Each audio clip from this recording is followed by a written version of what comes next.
Okay, today we're going to talk about understanding credit card rewards and their points system.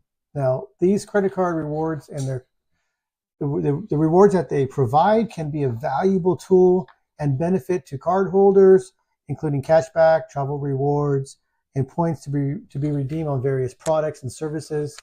Now, I love cashback reward cards. I love travel points rewards cards. If you don't have one, you might want to consider getting one. But there's a few things that there's benefits to having cashback reward cards or credit cards that have reward programs. And there's a couple of things you just want to look out for before getting one, because you don't want to apply to too many cards at one time. And if you're going to get a cashback rewards card or a rewards program card, make sure it's the one that fits you and your lifestyle. Let me explain a few things. So because they have a lot of advantages and a lot of profit from them, you want to be strategic about which one is going to be best for you in your financial life. Here's how you can maximize the best credit card for you that has either a rewards program or a cashback program. Number one is choose the right card that's best for you.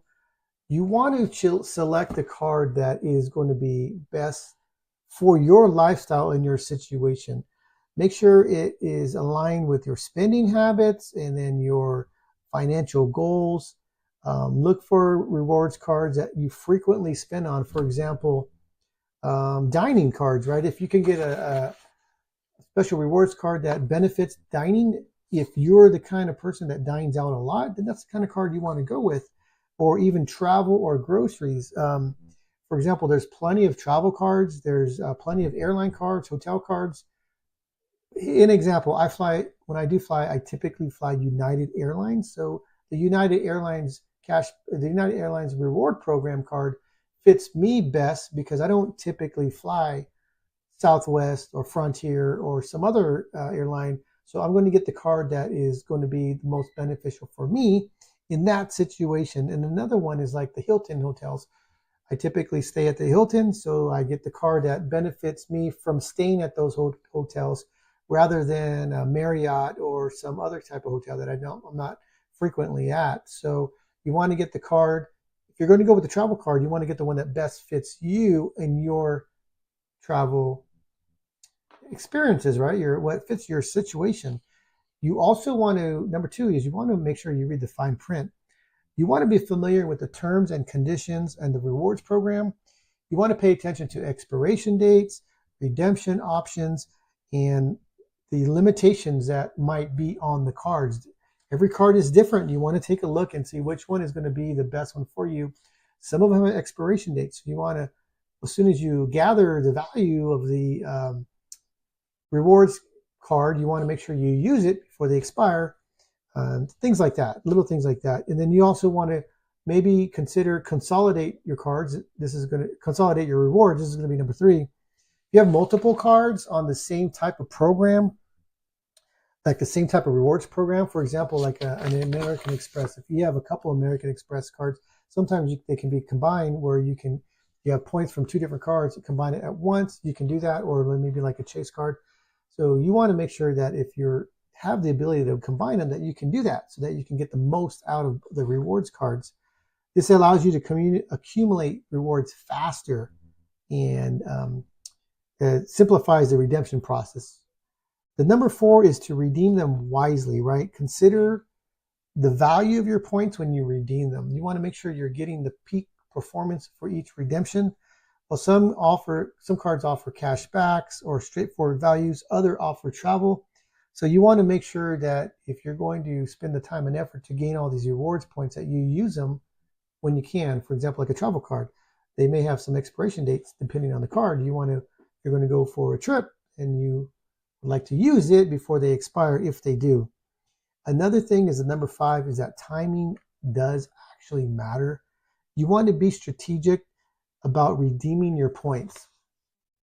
Some reward programs are limited in the promotions or the values that they have. You might have a promotion, for example, a brand new credit card that you can get several $100s off. I'm just speaking of experience, like a cashback card, and you might need to use so much about that card in the first 3 months. And if you use, for example, I don't know, $5,000 of usage in the first 3 months, well, then you'll get like a $500 cash back.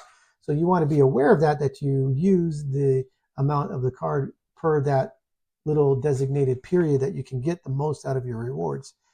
And then number 6 is you want to avoid carrying balances on this card. The reason is because although, for example, like a cashback card, although you are getting some value in the cash back, you don't want to have it offset by your interest in the card itself.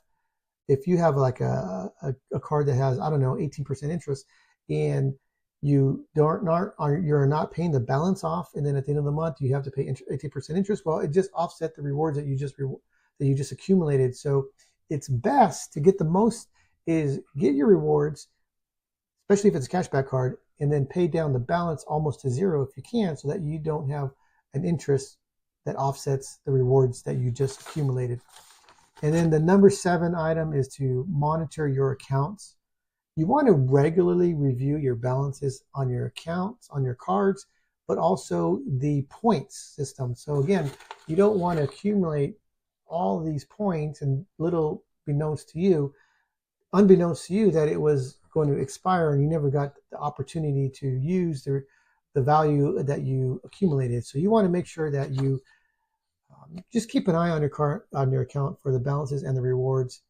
And then you want to remember that while credit card rewards can be beneficial, responsible credit card usage is going to be paramount.